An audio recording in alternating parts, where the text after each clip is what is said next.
వరదల్లో జరిగిన బురద రాజకీయాలు, ముఖ్యంగా వరదల్లో ప్రభుత్వం చేస్తున్న సాయాలు, మరి అలసత్వం జరిగిన అధికారులు, అయినప్పటికీ కూడా ప్రభుత్వం ముందుకెళ్తున్న తీరు, అలాగే ప్రభుత్వం తన పొరపాట్లను ఏమైనా ఉంటే కనుక అవి సరిదిద్దుకుంటాము అని చంద్రబాబు నాయుడు గారు చెప్పిన విధానం, దాంతోపాటు అనేక మంది ఆపన్న హస్తాలు ఈరోజు అక్కడికి ఫుడ్ పంపిస్తూ రకరకాలుగా బట్టలు పండ్లు పంపిస్తూ ఉన్న తీరు, మహా న్యూస్ కూడా ఒక న్యూస్ ఛానల్గా తన వంతు బాధ్యతతో స్వయంగా వంశీ గారే వెళ్ళి తీసుకుంటున్న చర్యలు, ఇవన్నీ ఒక ఎత్తు అయితే ముఖ్యంగా నాయకులు లేదంటే ప్రతిపక్ష నాయకుడిగా ఉన్న జగన్మోహన్ రెడ్డి గారు బయటకు వచ్చి మాట్లాడిన తీరు పట్లే ఈరోజు అందరూ కొంచెం అభ్యంతరం వ్యక్తం చేస్తున్నారు.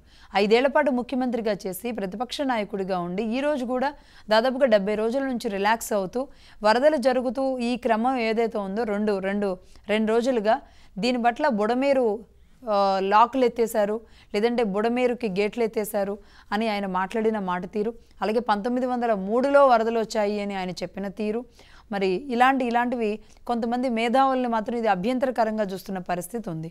అసలు ముఖ్యంగా జగన్మోహన్ రెడ్డి గారైనా లేదంటే ఇరిగేషన్లో పనిచేసిన ఆనాటి అనిల్ కుమార్ యాదవ్ అయినా, అంబటి రాంబాబు గారైనా, వీరందరికీ ఇరిగేషన్ మీద అంటే నీరు ఒడిసి పట్టుకోవాలి, నీరుని కాపాడుకోవాలి, అలాంటి నాయకులకి అలాంటి ఇరిగేషన్ పట్ల ఒక అవగాహన లేకుండా మరి 5 ఏళ్ళు నడిపేశారా?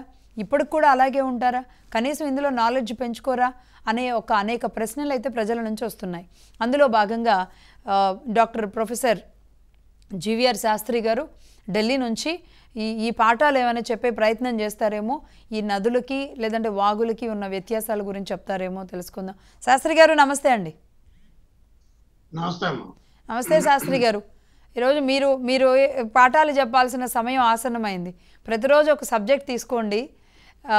నాకు ముందుగా చెప్పండి అండి, చెరువుకి లేదంటే వాగులకి, నదులకి, సరస్సులకి, సముద్రాలకి, మహాసముద్రాలకి ఉన్న డిఫరెన్స్ ఏంటో కొంచెం మీరు చెప్తే అర్థం చేసుకుంటారేమో అండి.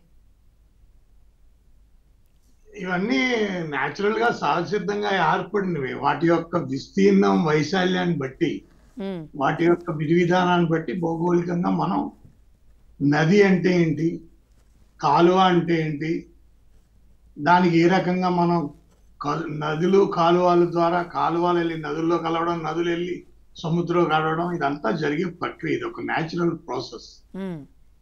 అందులో మనం ఏంటంటే ప్రజలకి అవసరాల రీత్యా బ్రిటిష్ వాళ్ళు ఫౌండేషన్ వేసిన విధానాన్ని బట్టి, బ్రిటిష్ వాళ్ళ ఆలోచన విధానాన్ని బట్టి, వాళ్ళు అప్పట్లో 30 కోట్ల మంది జనాభా, 25 కోట్లు 30 కోట్ల జనాభాలో వాళ్ళు మన భారతదేశాన్ని పరిపాలించడం, ఆ పరిపాలనకు తగ్గట్టుగా వాళ్ళు చిన్న చిన్న సిటీలు ఎక్కడైతే ఈ కాలువలు నదులు ప్రయాణం చేస్తాయో అక్కడ సిటీలుగా ఏర్పడితే వాటిని వీళ్ళు ఒక మున్సిపాలిటీలు, గ్రామ పంచాయతీలు, కరణాలు, మున్సిపల్ అని చెప్పి ఒక సిస్టమ్ వాళ్ళకి తగ్గట్టుగా ఏర్పాటు చేస్తారు. వాళ్ళకి తగ్గట్టుగా వాళ్ళు ఏర్పాటు చేసుకున్నారు. దాన్ని మనం ఎప్పుడు రివ్యూ చేసుకోవాలి. మనం అసలు ఎప్పుడు రివ్యూ చేసుకోవాలి. ఎందుకంటే మనం ఏమనుకున్నామంటే ఇది అవసరమో కాదో తెలియని పరిస్థితి. నా ఉద్దేశం అయితే మున్సిపాలిటీలు, revenue department, water works department మూడింటిని ఎత్తేయాలి. అవునా? ఈ 3 డిపార్ట్మెంట్లు ఎత్తే అసలు వాళ్ళని ఇంటిగ్రేట్ చేయాలి మనం. ఇప్పుడు మున్సిపాలిటీలు ఉంటాయి, అవి లోకల్ డ్రైనేజెస్ ని, లోకల్ స్మాల్ కెనాల్స్ ని ఇవన్నిటిని చేస్తాయి. వాళ్ళలో ఇంటిగ్రేషన్ లేకపోవడం, వీళ్ళకి ప్రభుత్వాలకి, పాలసీ మేకర్స్ కి, సెక్రటరీలకి అసలు అనుసంధానం లేకపోవడం, దాంతో ఏమవుతుంది, ఇదంతాను సిస్టమ్ ఎవరు బాధ్యత తీసుకోరు. ఇప్పుడు ప్రజలకి ఇప్పుడు మీరు విజయవాడ ఎగ్జాంపుల్ తీసుకుంటే బఫర్ జోన్ అంతా మొత్తం సింగనగర్, విజయవాడ నుంచి వెళ్ళే బుడమేరు వెళ్ళే ఆ ఏరియా అంతా బఫర్ జోన్ అంతా ఆక్యుపై చేయించేసి గత 2017-18లో బుడమనేరు యొక్క శాటిలైట్ ఇమేజ్ చూస్తే, 2023 శాటిలైట్ ఇమేజ్ చూస్తే మొత్తం ఆక్యుపైడ్. అది ఎవరు చేశారు? అది ఎవరు చేశారు? అది జగన్మోహన్ రెడ్డి గవర్నమెంట్ కదా. నెంబర్ 1. నెంబర్ 2, అంతా మీరు వాళ్ళన్నిటినీ ఆ బుడమనేరులో మొత్తం ఆ పొల్యూషన్ కి సంబంధించి ఇళ్లలో వచ్చే వ్యర్థం దగ్గర నుంచి, ఆ పొల్యూషన్ దగ్గర నుంచి అన్ని బుడమనేరులో నింపేశారు. అది మంచినీళ్ళ కాలువ 160 కిలోమీటర్ల లెంగ్త్ ఉంటుంది. ఆ కొండల్లోంచి వస్తుంది విజయవాడ దగ్గర నుంచి. అదేంటి అనుకుంటున్నారా, ఖమ్మం దగ్గర నుంచి అదేంటి 160 కిలోమీటర్ల కాలువ వెళ్ళి తీసుకెళ్లి కొల్లేరులో కలుస్తుంది. బుడమలేరు తమ్మిలేరు ఈ రెండు కలుస్తాయి అందులో వెళ్ళి. అదేంటి తమ్మిలేరు అటు సైడ్ నుంచి వస్తుంది. కృష్ణా జిల్లాలో ఎక్కడంటే మైలవరం మీదుగా విజయవాడలోని కొన్ని ఒక కాలనీ టచ్ చేస్తూ గోదావరి జిల్లాల దగ్గరికి వెళ్ళి అక్కడ నుంచి కొల్లేరు నుంచి ఉప్పుటేరు టు సముద్రం. ఉప్పుటేరు దగ్గర అదేంటంటే న్యాచురల్ ఒక డబ్ల్యూ టైప్ లో అది ఒక ఏర్పాటు అయింది. అది దాని నుంచి వెళ్తుంది. వీళ్ళు స్ట్రైట్ కట్ ట్రై చేశారు. స్ట్రైట్ కట్ చేద్దామని అప్పట్లో రాజశేఖర రెడ్డి గారు అడావుడిగా చేయడానికి చాలా ట్రై చేశారు. కొల్లేరు దగ్గర అనుకుంటా కొల్లేరు చేశారు. కొల్లేరు అనేది ఒక సరస్సు, మంచినీటి సరస్సు, ప్రపంచంలోనే మంచినీటి సరస్సు. దానికి ఒక 40 లక్షల పక్షులు వస్తాయి. నవంబర్ టు మార్చ్ లో నేను అక్కడ వాసిన కొల్లేరు దగ్గర వాసిందండి. నేను భీమవరం అండి. ప్రతి ఏడాది కొల్లేరు వెళ్ళేవాడిని. కొల్లేరు అంతా నాకు పూర్తి దాని మీద అవగాహన ఉంది. దాని మీద పుస్తకం కూడా రాశాను. అవునవును. సో కొల్లేరు సరస్సుకి సంబంధించి వీళ్ళకి ఏంటంటే దిక్కుమాలనే జగన్మోహన్ రెడ్డి గారు అనుకుంటాడు, ఆయన పాపం ఏదో చేశాడని. వీళ్ళు 5 ఏళ్లలో కొల్లేరు సరస్సుని సర్వనాశనం చేశారు. మొత్తం ఎన్ని ఎకరాలు? 1,66,000 ఎకరాలు, 2,66,000 ఎకరాలు, అంటే 1050 స్క్వేర్ మీటర్లు మొత్తం పరిధి. దాన్ని ఏం చేశారు? శుభ్రంగా నాశనం చేసి పారేశారు. అక్కడ టూరిజం మినిస్టర్ గారు ఉన్నారు. అక్కడ పెల్కాన్ అంటే పక్షుల ఫెస్టివల్ అని ఒకటి జరుగుతుంది. అవునవును. అది ఆంధ్రప్రదేశ్ టూరిజం శాఖ నిర్వహిస్తుంది. పాప అమ్మాయి ఆవిడకి అంత టైం ఉండదు, ఎందుకంటే జబర్దస్త్ కదా. ఆ జబర్దస్త్ లో యాక్ట్ చేసే ఆవిడకి పాప అంత టైం ఆడదు.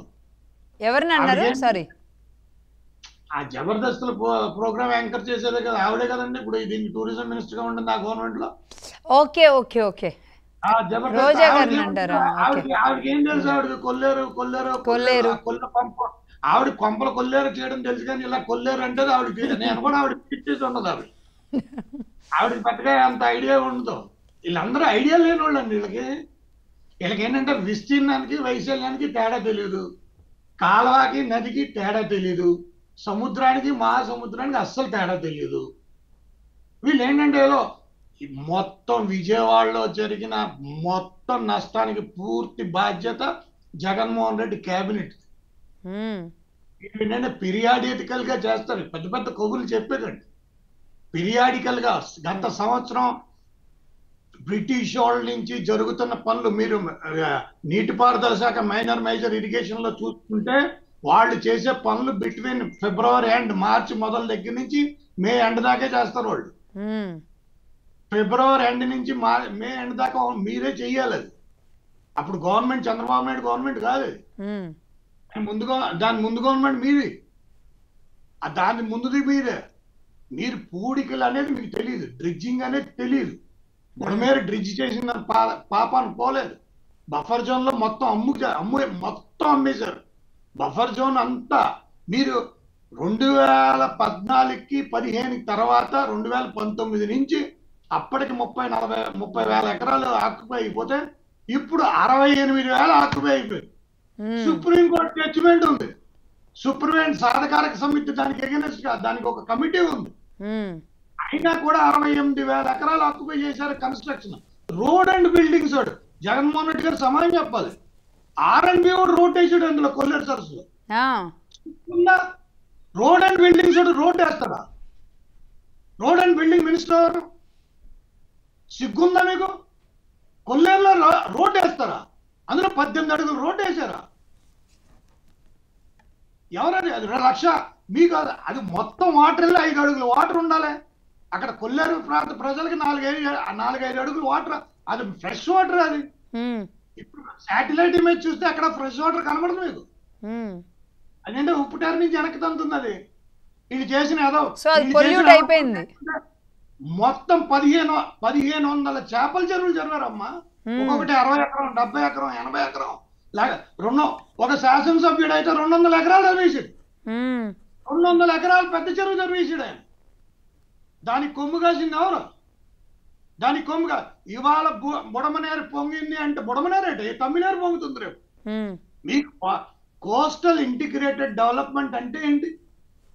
ప్రతి జిల్లాకి మీరు 30-40 మిల్లీమీటర్ల వర్షం కురిస్తేనే చేతులు పైకెత్తేసారే, 200 మిల్లీమీటర్ల వర్షం కురుస్తుంది. 200, ఎందుకంటే కురవడానికి ఛాన్స్ ఉంది. మన కోస్టల్ డిస్ట్రిక్ట్స్ అవి, ఆ 10 జిల్లాలు కోస్టల్ డిస్ట్రిక్ట్స్. కోస్టల్ డిస్ట్రిక్ట్ లో నేషనల్ మెరిటైమ్ స్ట్రాటజీలో మీకు అసలు అవగాహన లేదు కదా. ఆ కోస్టల్ డిస్ట్రిక్ట్ ని ఎలా పరిపాలించాలన్న దాని మీద అవగాహన లేదు మీకు. 30 మిల్లీమీటర్ల వాటర్ వస్తే హైదరాబాద్ లోనే చేతులు ఎత్తేసారు.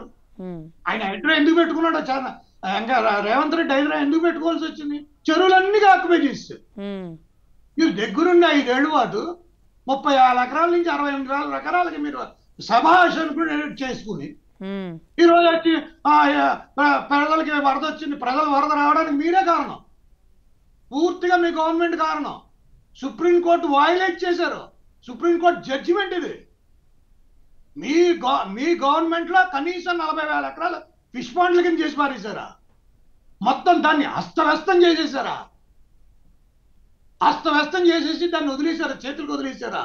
మా ఎప్పుడైనా వెళ్ళారా జగన్మోహన్ రెడ్డి గారు? మీరు ఎప్పుడైనా వెళ్ళారా అక్కడికి? వెళ్ళాడా అక్కడికి? రెగ్యులేటర్ కడతామని 2022లో జీవో ఇచ్చారు. ఏమైంది అది? 412 కోట్లు పెట్టి జీవో ఇచ్చారు. 3 రెగ్యులేటర్లు కడతాన్నారు. ఆకివీడి దగ్గర ఒకటి, దుంపగడప దగ్గర ఒకటి, ఇంకోటి మోపల్ దగ్గర ఒకటి, కృష్ణా జిల్లాలో ఒకటి, 3 కలిపి ఆ ఉప్పుటేరుకి వెనక్కి తన్నకుండా చేస్తామని చెప్పారు. ఏమైంది? కట్టగలిగారా? మీకు అసలు అవగాహన లేదు. నేను ఒకటే చెప్తానమ్మా. కానీ రిటర్నింగ్ వాల్ ఈ రోజు మా వల్లే రిటర్నింగ్ వాల్ సాధ్యమైంది, రిటర్నింగ్ వాల్ తోనే ఇంత చంద్రబాబు నాయుడు గారి ఇల్లు కాపాడబడింది అని చెప్తున్నారు. అలా కాదమ్మా, వాళ్ళకి రిటర్నింగ్ వాళ్ళకి తేడా తెలియలేదు. వాళ్ళకి రిటర్నింగ్ వాళ్ళకి తేడా తెలియదు. వీళ్ళకి ఆ మనిషిని ఎవరినో ఒక్కసారి నా ముందుకు రమ్మను, మొత్తం చెప్తాను. సెక్రటరీ దగ్గర నుంచి ఆ సెక్రటరీని నడి రోడ్లో ఉరి తీసేయాలి. మీరు దేనికి చదువుతున్నారు? ఐఏఎస్లు, ఐపీఎస్లు ఏంటిది? సంవత్సరం పాటు వాటర్ రిసోర్స్ సెక్రటరీ ఉన్నాం అంటే దాని అర్థం ఏంటి? మొత్తం రాష్ట్రంలో 10 జిల్లాలు, ప్రతి జిల్లాకి ఎంత వర్షం కురుస్తుందో ఎవరికి తెలియదా? మైనర్ ఇరిగేషన్ ఎంతో, మేజర్ ఇరిగేషన్ ఎంతో, కెనాల్స్ అన్ని, అవన్నీ అక్విడక్ట్స్ అన్ని, మొత్తం అన్నిటి మీద అవగాహన లేదా? మీరు ఏం చెప్తారమ్మా? 10 జిల్లాలు మునిగిపోతాయి. 40 మిల్లీమీటర్ వర్షం వస్తాయి. మీకు నేను న్యూజిలాండ్ ఉన్నాను. 200 మిల్లీమీటర్ల వర్షం పడినా కూడా రాత్రి నుంచి పొద్దున నుంచి పడితే ఒక చుక్క కనబడదు మీకు. ఈ వరదలు వచ్చాయని మీరు ఏదో పెద్ద న్యాచురల్ గా వచ్చినట్టు ఫీల్ అయిపోతున్నారండి. ఇది గవర్నమెంట్ తప్పిదాల వల్ల. మీకు అసలు దీని మీద ఆ 10 జిల్లాల మీద అవగాహన లేదు. ఎక్కడో ఆ 8,000 ఎకరాల్లో కడప జిల్లా నుంచి ఎంతమంది వచ్చారో ఆ ఎకరాలు కబ్జా చేసిన వాళ్ళు? వెస్ట్ గోదావరి, కృష్ణా జిల్లాలో వాళ్ళందరికీ 12 ఎకరాలు, అన్ని వేల ఎకరాలు ఎలా తినేశారు? మా జిల్లా గురించి నాకు తెలీదా? అమ్మా చెప్పు. అవునవును, మీరు స్వయంగా చూశారు. 5 ఏళ్ల పాటు జరిగిన విధ్వంసానికి మీరు సాక్ష్యంగా ఉన్నారు. అది సుప్రీంకోర్టు ఆర్డర్ ఉంది. సుప్రీంకోర్టు వీళ్ళందరినీ తిహార్ జైలుకి తీసుకురావాలి. ఢిల్లీ ఒక్కొక్కరిని జుట్టట్టును మళ్ళీ తిహార్ జైలుకి తీసుకురావాలి. ఇదే మీరు చేసేది. ఇప్పుడు అలాగమ్మా, ఆలోచించి ఒకసారి. ఖచ్చితంగా శాస్త్రి గారు, మీ ఆవేశంలో అర్థం ఉంది, అందులో కాదనట్లేదు. ఎందుకంటే ఆవేశం కాదు, ఇదేం ఆవేశం కాదు. ఒక జిల్లాని మీరు రాష్ట్రాన్ని కావాల్సింది ఏంటి? ఇచ్చాపురం నుంచి శ్రీహరికోట 10 జిల్లాలు. నేను నన్ను జయలలిత నేను చీఫ్ అడ్వైజర్ డ్రిడ్జింగ్ కార్పొరేషన్ ఉండేవాడిని. చీఫ్ అడ్వైజర్ నన్ను కాకేసింది ఆవిడ. జయలలిత కాకేసినప్పుడు చెప్పాను, అమ్మ అడయార్ రివర్ మొత్తం ఆక్యుపై చేస్తారు. అడయార్ రివర్ తమిళనాడు అంతా మునిగిపోయింది, చెన్నై అంతా మునిగిపోయింది. ఆవిడ అడిగింది, ఏంటి శాస్త్రి గారు, ఏంటి ప్రాబ్లం ఏంటి మాకు? అడయార్ రివర్ తినేశారమ్మా అన్న. డబ్బులు తినడం కాదు, అడయార్ రివర్ తినేశారు. ఓకే, మున్సిపల్ ఇక్కడ కూడా అదే జరిగింది. ఒక ఐఏఎస్ ఆఫీసర్ ఏమన్నాడంటే, సార్ మేము 500 కోట్ల నుంచి 1000 కోట్లు ఖర్చు పెడతా ఉన్నారు. ఎక్కడ ఖర్చు పెట్టారా అన్న? సిమెంట్ వాళ్ళు ఒక సిమెంట్ స్లాబ్ వేస్తారు అడయార్ రివర్ మీద. స్లాబ్ వేసుకుని కార్లు పెట్టుకుంటున్నారు, అందులో ఇంజనీర్లు కూడా ఉన్నారు. చదువుకున్న వాళ్ళు మాట్లాడారు. ఈ రోజు కూడా చదువుకున్న వాళ్ళకి తెలీదా విజయవాడ దేనికి మునిగిపోయిందా? చదువుకున్న వాళ్ళకి అర్థం అవుదా? మీ పిల్లలు అడగని చెప్తారు, మీ పిల్లలు అడగని చెప్తారు ఎప్పటికైనా. వీళ్ళు రాజకీయ పార్టీలేంటి? అసలు ఏమీ తెలియని వాళ్ళు రాజకీయ పార్టీలేంటి? వీళ్ళ 10 జిల్లాలు కోస్టల్ అగ్రికల్చర్ రిఫార్మ్స్ ఉంటాయి. పెద్ద పెద్ద అట్టహాసంగా మీరు ఫిషరీస్ యూనివర్సిటీ పెడుతున్నాను నరసాపురంలో ఫౌండేషన్ వేశారు. ఏమైంది 2020లో? నేను మహారాష్ట్ర బొంబాయిలో అప్పుడు చంద్రబాబు నాయుడు వచ్చినప్పుడు నేను చంద్రబాబు నాయుడు చెప్పా, మీరు కొరియన్ మినిస్టర్ ఉన్నాడు ఇక్కడ, మీరు అవగాహన ఒప్పందం సంతకం చేయండి అంటే ఆయన సంతకం చేయలేదు. ఆ తర్వాత ఎవడు పట్టించుకోలేదు. శాస్త్రి గారు ఓకే మనం దీని మీద అవగాహన ఒప్పందం ఎంఓఈ సైన్ చేస్తానని 1000 కోట్ల విలువైన సామగ్రి మేము ఇస్తామని సౌత్ కొరియన్ గవర్నమెంట్ ఒప్పుకుంది. అది ఇప్పటిదాకా మోక్షం లేదు. అసలు అది ఎక్కడుందో ఎవడికి తెలియదు. అసలు ఈ 10 జిల్లాల్లో 8,700 స్క్వేర్ కిలోమీటర్లు ఉన్న కృష్ణా జిల్లా, 7,800 స్క్వేర్ కిలోమీటర్లు ఉన్న వెస్ట్ గోదావరి జిల్లా, ఈ 2 జిల్లాలు అంటే ఏంటి అనుకున్నారా? ఒక నార్వే కంట్రీ ఇది, ఒక దేశం. అది ఆ దేశాన్ని ఎలా పరిపాలించాలి? అలాంటి దాంట్లో ఎంత కెనాల్ సిస్టమ్, ఇరిగేషన్ సిస్టమ్ ఎంత ఉండాలి? దాని మీద అవగాహన లేదు మీకు. ఆ కొల్లేరు సరస్సు మొత్తం 2,66,000 ఎకరాలు కదా. ఆ మొత్తం ఎంతో మంది ప్రజలు దాని మీద ఆధారపడతారా? అవును, నేచురల్ గా ఖచ్చితంగా శాస్త్రి గారు ఇక్కడ మీరు చెప్పినట్టు 5 ఏళ్ల పాటు జరిగిన విధ్వంసం, తవ్విన తవ్వకాలు, ఈ రోజు బుడమేరుకిను ప్రకాశం బ్యారేజ్కి గేట్లు ఎక్కడున్నాయో తెలియని పరిస్థితికి 1903లో వచ్చింది అని ఆయన చెప్తున్న ఒక సంవత్సరం లెక్కలు, ఇవన్నీ నిజంగా అంటే ఇప్పుడు మనం ఏం చేయాలి అన్న విషయాన్ని పక్కన పెట్టడానికి, రాజకీయంగా మలుచుకోవడానికి, లేదంటే ఇప్పుడున్న 70 రోజులు ఇంకా 100 రోజులు కూడా కాలేదండి ఆ ప్రభుత్వాన్ని నిలదీయడానికి. ఇది కాదు, ఇప్పుడు ఏం చేయాలి? What next? ఇప్పుడున్న గవర్నమెంట్ ఎలాంటి ఇనిషియేషన్స్ తీసుకోవాలి? మీరు అన్న ఐపీఎస్ ఐఏఎస్ఎల్ని ఎలా కట్టడి చేయాలి, అధికారులను ఎలా కట్టడి చేయాలి, ఇరిగేషన్ మీద ఎలాంటి జాగ్రత్తలతో ముందుకెళ్ళాలి? మీరు coastal agricultural reforms and economic reforms తీసుకురావాలి. కోస్టల్ ఎకనామిక్ రిఫార్మ్స్ లో ఈ మెకానిజం పనికిరాని చెత్త మెకానిజం, ఈ మున్సిపాలిటీలు, ఈ సిస్టమ్, మీరు పంచాయతీరాజ్ వ్యవస్థను పటిష్టం చేసుకోవాలి. గ్రామాల పంచాయతీరాజ్ వ్యవస్థను పూర్తిగా పటిష్టంలో తీసుకొచ్చి వాటి నిర్వహణ కూడా వాళ్ళకే అందించాలి. ఈ కాలువలు, ఈ చిన్న నిర్వహణ వాళ్ళు చేసుకోవాలి. లోకల్ గా వాళ్ళకి అవగాహన విపరీతంగా ఉంటుంది. వాళ్ళు చేసుకునేటట్టు ఫండ్స్ వాళ్ళకి చెందాలి. అంతేగాని ఈ తొక్కలో municipality, revenue department, water resource ఈ ముగ్గురు కలిసి డిఫరెంట్ కూడా బాధ్యత తీసుకోవాలి. అసలు మాకు అవసరం లేదు. ఆ కోస్టల్ మీరు నేషనల్ మెరిటైమ్ స్ట్రాటజీ బోర్డు ఉంటుంది, మీకంటూ ఆంధ్రప్రదేశ్ స్టేట్ మెరిటైమ్ బోర్డు ఉంటుంది. ఆంధ్రప్రదేశ్ స్టేట్ మెరిటైమ్ బోర్డు ఎవరు మాట్లాడితే వాళ్ళకి అవగాహన లేదా? నీరు రాయాలి కదా, ఎంతంత కిలోమీటర్లకి ఎంత వాటర్ వస్తుంది, 15,000 క్యూసెక్ లీటర్. వీళ్ళు క్యూసెక్ అంటే దానికి వీళ్ళకి అర్థం తెలియదు. అని జగన్మోహన్ రెడ్డి అడిగిన క్యూసెక్ అంటే ఎంత వాటర్ ఆయన తెలియదు. ఎందుకు అంబటి రాంబాబు గారే చెప్పారు కదా. అంబటి వదిలేమ్మా, ఇంకా వాళ్ళందరి గురించి అనవసరం. అసలు అంటే వాళ్ళు జబర్దస్త్ షోలు అవి చేసుకునే వాళ్ళకి ఏం తెలుస్తా చెప్పు. వాళ్ళు అలా అనుకోవడం తప్పు. ఎందుకంటే వాళ్ళ ఇప్పుడు చదువుకున్న వాళ్ళు రావట్లే. మీరు ఎందుకు మాట్లాడుతున్నాను? ఇది పూర్తిగా పీరియాడికల్. చంద్రబాబు నాయుడు గారు మాట అన్నారు, తెలియాలనే లేదు, కనీసం తెలుసుకోవాలి అన్నారు. నేను ఒక పెంకుటింట్లో ఉండేవాడిని. మా ఫాదర్ మదర్ ఏం చేసేవారంటే వర్షాలు వచ్చే ముందే అక్టోబర్ నవంబర్లో కానీ లేకపోతే మార్చ్ ఏప్రిల్లో కానీ ఏం చేసేవారు, పెంకుని వేయించేవారు. కనీసం సంవత్సరానికి 2 సార్లు మేము పెంకు సర్దించి, ఇది అక్టోబర్లో పెంకు సర్దించేవారు, మార్చ్ ఏప్రిల్లో పెంకుని వేయించేవారు. సిగ్గుండాలి. ఇంత సింపుల్ కామన్ సెన్స్ కూడా తెలియదు మీకు.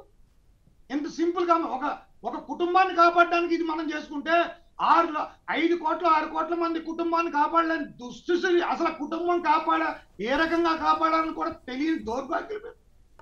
మీకు అసలు అవగాహన లేదు, అవసరం లేదు. మీకు తీరు తెన్ను తెలియదు. విస్తీర్ణానికి వైశాల్యానికి తేడా చెప్పమనమ్మా అండి. ఆ గవర్నమెంట్లో ఉన్న ప్రభుత్వంలో ఉన్నారా? విస్తీర్ణం అంటే ఏంటి, వైశాల్యం అంటే ఏంటి అది తెలియదు. ఏది తెలియదు. సముద్రానికి మహాసముద్రానికి తేడా తెలియదు. ప్రకాశం బ్యారేజ్ కొట్టుకుపోతుంది, అమరావతి మునిగిపోతుంది. అమరావతి మునిగిపోద్దా? ఎవడో చెప్పింది? మీ కడప మునిగిపోద్దేమో. ఆయన అనుకున్నాడండి, రోసైని కూర్చోబెట్టేసి 1080 ఎకరాలు మేము గవర్నమెంట్ తిరిగి ఇచ్చేస్తున్నాం. 1080 ఎకరాలు తిరిగి ఇచ్చేస్తారా? రోసయ్య గారిని కూర్చోబెట్టేసి ఎటగారాలు ఏంటి? ఆ వెస్ట్ గోదావరి ఆ మొత్తం కొల్లేరు సరస్సును మాత్రం వదిలే ప్రసక్తి లేదు. ఆ కొల్లేరు సరస్సు చాలా ప్రపంచంలో మీరు ఇవాళ శాటిలైట్ ఇమేజ్ చూస్తే అసలు మీకు వాటరే కనబడదు. నేను వరల్డ్ ఓషన్ కౌన్సిల్ మెంబర్ని తల్లి. ఆ సముద్రాలకు సంబంధించిన దాంట్లో నేను కూడా మెంబర్ని. ఎంత అన్యాయం, ఆలోచన కూడా లేదు. మీరు మొత్తం ఒక్కసారి కూడా దాని మీద అవగాహన పెట్టలేదు. ఆ కొల్లేరు సరస్సుకి సంబంధించి ఇది ఈ బుడమేరు వెళ్ళి ఎక్కడికి బుడమేరులో పూడికిలు తీసామని ఒక్కడిని వచ్చి చెప్పమను. బుడమేరులో పూడికి ఎప్పుడు తీశారు? పూడికే తీయలేదు. అసలు అసలు బుడమేరు కాదండి, బుడమేరు అనేది ఒక కాలువ, అది ఒక వాగు మీద ఒక కాలువ, మహా అయితే కాలువ మీద వంతెనలు కట్టుకుంటాం. అది 160 కిలోమీటర్లు వెళ్ళి కొల్లేరులో కలుస్తుంది. అది కొల్లేరు దగ్గర కలుస్తుంది, అది ఆ లంక గ్రామం దగ్గర కలుస్తుంది. ఇదేంటి దానికి ఇప్పుడు మీరు దాని ప్రతిదీ చిన్న చిన్న డ్రైన్ల దగ్గర నుంచి ప్రతిదీ మనం పూడికి తీసుకోవాలి. అవును, పూడికి అనేది పూడికి మన ఇళ్లలో మీరు డ్రైనేజ్, మనకి ఎక్కడైనా డ్రైనేజ్ వాటర్ బ్లాక్ అయితే వెంటనే మీరు ఎవరినో పిలిపించి క్లీన్ చేయించుకుంటారు కదమ్మా. అవును, ఎవడు చూస్తున్నాడు? 5 ఏళ్ల పాటు ఎంజాయ్ చేస్తారు, డాన్సులు, డ్రమ్ములు, సంక్రాంతులకేమో కసినోలు. ఇదా దీని అంతటికీ పర్యావసనమే కదా ఎదురుకుండా కనబడదు. దీని అంతటికీ ఖచ్చితంగా మీరు చెప్తుంటే అన్ని గుర్తొస్తున్నాయి. 75 ఏళ్ళ మనిషి రోడ్డు మీద తిరుగుతుంటే దాన్ని కావాలనుకుంటాం. ఆయన చేసాడో చేయలేదని నువ్వు అడుగుతావు. నువ్వు చేసావో లేదో నిన్ను ప్రశ్నించుకోవాలి. మీ cabinet is responsible for 5 years. మీరు చేశారో చేయలేదో మీకు తెలియలేదా? మీరు అంశలదేవి దగ్గర సముద్ర గర్భంలో అంశలదేవి యొక్క నదీ గర్భం ఎక్కడుందో అక్కడ బ్రిడ్జ్ చేశారు 5 ఏళ్ళు. ఒక్కడిని వచ్చి చెప్పను, నాతో వద్దు, మీతో రైట్. మీకు అసలు అవగాహన లేదు. ఖచ్చితంగా నేషనల్ మెరిటేజ్ కనీసం మీలాంటి వాళ్ళ ద్వారా కూడా తెలుసుకోలేదు. ఎందుకంటే శాస్త్రి గారు, ఎల్వి సుబ్రహ్మణ్యం గారు ఇదే స్టూడియోలో కూర్చొని చెప్పారు అసలు ఈ అవకతవకలు 5 ఏళ్ల పాటు ఎలా సాగింది. ఆయన ఉన్న అన్నాళ్ళు కూడా కనీసం పెద్దవాళ్ళు చెబుతుంటే కూడా జగన్మోహన్ రెడ్డి గారు ఆనాడు పట్టించుకోలేదు అంటే దాని పర్యవసానం, దాని ప్రతిఫలం, ఘోరాలన్నీ ఈరోజు అనుభవిస్తున్నాం. ఎట్లా దీన్ని సెట్ చేయాలండి? ఇప్పుడు ప్రభుత్వం ఎలాంటి చర్యలు తీసుకోవాలి? రాజమండ్రిలో లాంచీలో తీసుకెళ్తుంటే మొత్తం లాంచీ లోపల మునిగిపోయింది. అవును, దాని బాధ్యత ఎవరు లేరు. ఆ టూరిజం మినిస్టర్కి సంబంధం లేదంటాడు. ఎవరికి సంబంధం లేదు. అసలు మీరు మోరల్ రెస్పాన్సిబిలిటీ అనేది తెలుసు. అసలు మోరల్ రెస్పాన్సిబిలిటీ లేదు. ఎన్ని వందల మంది చచ్చిపోయినా మేము మోరల్ రెస్పాన్సిబిలిటీ తీసుకో, మాకు సంబంధం లేదు. ఆయన నవ్వుతున్నారు హాయిగా వచ్చి. ఎందుకంటే ఆయనకి అవగాహన లేదు కదమ్మా. వెస్ట్ గోదావరిలో కడప అడుగు పని ఏంటి? కడపలకు పని ఏంటమ్మా వెస్ట్ గోదావరిలో? ఏంటది? ఎన్ని వేల ఎక్కడ ఢిల్లీలో ఉన్న మీకు దీని బాధ, ఈ జరిగిన దీని మీద ఇంత ఆవేదనగా ఉన్నారే. ఆ ప్రదేశం ఇప్పుడు నేనమ్మా నాకు అది నేను పూర్తిగా దాని కోస్టల్ అగ్రికల్చరల్ రిఫార్మ్స్, ఈ పూర్తి భారతదేశం ఒక అగ్రికల్చరల్ రిఫార్మ్ కంటే కూడా బ్లూ ఓషన్ ఎకానమీ మీద డెవలప్ అవుతుంది. మీకు ఈ 10 జిల్లాలు నెట్టుకు రావాలంటే అర్జెంట్ గా మీరు ఇచ్చాపురం నుంచి శ్రీహరికోటకి ఎలివేటెడ్ ఎక్స్ప్రెస్ హైవే కట్టుకుంటే కనీసం ఇలాంటి విపత్తులు వస్తాయి. కంపల్సరీ 30-40 మిల్లీమీటర్లు కాదు, 200 నుంచి 300 మిల్లీమీటర్ల వర్షం కూడా పడినా ఆశ్చర్యపోక్కలేదు. ఎందుకంటే మేము ఉన్నది ఈ జిల్లాలు 10 జిల్లాలు కూడా మహాసముద్రం పక్కన ఉన్నాయి. బంగాళాఖాతం సముద్రం కాదు, అది మహాసముద్రం. అది 973 కిలోమీటర్లు శ్రీకాకుళం దగ్గర ఇచ్చాపురం నుంచి మొదలవుతుంది, శ్రీహరికోట దగ్గర దాకా వస్తుంది, నెల్లూరు దాకా. అక్కడ దాకా మీరు మొత్తం ఎలివేటెడ్ హైవే కట్టుకోవాలి. ఏదైనా పెద్ద సమస్య వస్తే ప్రజలు పారిపోవడానికి ఎస్కేప్ రూట్ కూడా లేదు. ఏ జిల్లాకి ఎస్కేప్ రూట్ లేదు. ఇప్పుడు విజయవాడ బ్రిడ్జ్ అటు ఇటు అయిందంటే ఎస్కేప్ రూట్ లేదు. మీకు ఎస్కేప్ రూట్ కూడా లేదా? 70 ఏళ్ళు అయిపోయింది, మీ 5 ఏళ్ళు ఆలోచనే లేదు దాని మీద. మీరు దగ్గరుండి ఆర్ఎండ్బి డిపార్ట్మెంట్ పెట్టి 18 అడుగులు రోడ్డు ఏం చేస్తారా? కొల్లేరు సరస్సు మధ్యలో ఏం చేశారు తల్లి? నేను చెప్తున్నది కాదు, మీరు దానికి తగ్గట్టుగా వీడియో రిపోర్ట్స్ ఉన్నాయి. రేపు అవి తెప్పించే ప్రయత్నం కూడా చేద్దాం శాస్త్రి గారు. మీరు అన్నట్టు పెట్టి రోడ్లు ఏం చేసుకుని శుభ్రంగా అక్కడ కన్స్ట్రక్షన్ చేయించుకుని ఎన్ని వందల ఎకరాల చేపల చెరువుల్లో మార్చేశారు. ఇంకోటి ఏంటి తెలుసా, 30 లక్షలు ఇప్పుడు పక్షులు ఎన్ని వస్తాయి. అప్పట్లో నేను 1990-95 మధ్యలో నేను ఉన్నప్పుడు కనీసం 40 లక్షల పక్షులు వచ్చేవి. నైజీరియన్ బర్డ్స్ మొత్తం యూరోప్ నుంచి వస్తాయమ్మా, అక్కడి నుంచి అనేక దేశాల నుంచి వస్తుండే. అవునవును. ఇప్పుడు మాకు కరెక్ట్ గా అక్టోబర్ మొదట్లో మొదలవుతుంది. నవంబర్ మా భీమవరంలో కూడా చాలా చెట్ల మీద వేళ్లాడిపోతాయి. 40 లక్షల పక్షులు వస్తాయి. 40 లక్షల పైన అన్ని పక్షులు ఎందుకు వస్తాయంటే ఆ వింటర్ని తట్టుకోలేక ఇక్కడికి వస్తాయి. అది కూడా ఆ సీజన్ లో కూడా పర్టికులర్ గా ఈ ప్రాంతంకి వస్తాయి అంటే నిజంగా వాటి ఏంటి సంతానోత్పత్తికి ఇదే ఇది అవన్నీ సంతానోత్పత్తి చేస్తాయి. అవన్నీ ఏంటి 40 లక్షల బర్డ్స్ అందరూ అక్కడి నుంచి ఆ చుట్టుపక్కల ప్రాంతాలకి, ఎందుకంటే ఇది ఏలూరు, కైకిలూరు, ఆకివీడి, పెద్ద ఇప్పుడు ఆకివీడి ఇప్పుడు ఉన్నాడు మీ రఘురామకృష్ణరావు అక్కడ ఎమ్మెల్యే. సో వీళ్ళంతా అటు సైడ్ ఉన్న ఏరియా అంతా ఇదంతా దీనికి వస్తుంది. ఇది అవునవును. అదేంటి ఆ బోగల్తూరు మండలం దగ్గర కాదు, అన్ని దేశాల్లో ఉన్న పక్షులు ఇన్నేళ్లుగా వస్తున్న ఆ పక్షులుగా విలువ తెలుసు గాని 5 ఏళ్ల పాటు పాలించిన నాయకులకి రాష్ట్రం విలువ తెలియకపోవడమే దౌర్భాగ్యం. ఇప్పుడు రావట్లే. ఇప్పుడు 10-12 లక్షల బర్డ్స్ కంటే రావట్లేదు, తగ్గిపోయినాయి. అవునవును. మీకు ఫ్రెష్ వాటరే లేదు అక్కడ. ఫ్రెష్ వాటర్ లేకుండా చేసి వీళ్ళు ఏం చేస్తారు, గన్స్ ఉపయోగిస్తారు, తారాజువులు ఉపయోగిస్తారు బర్డ్స్ ని.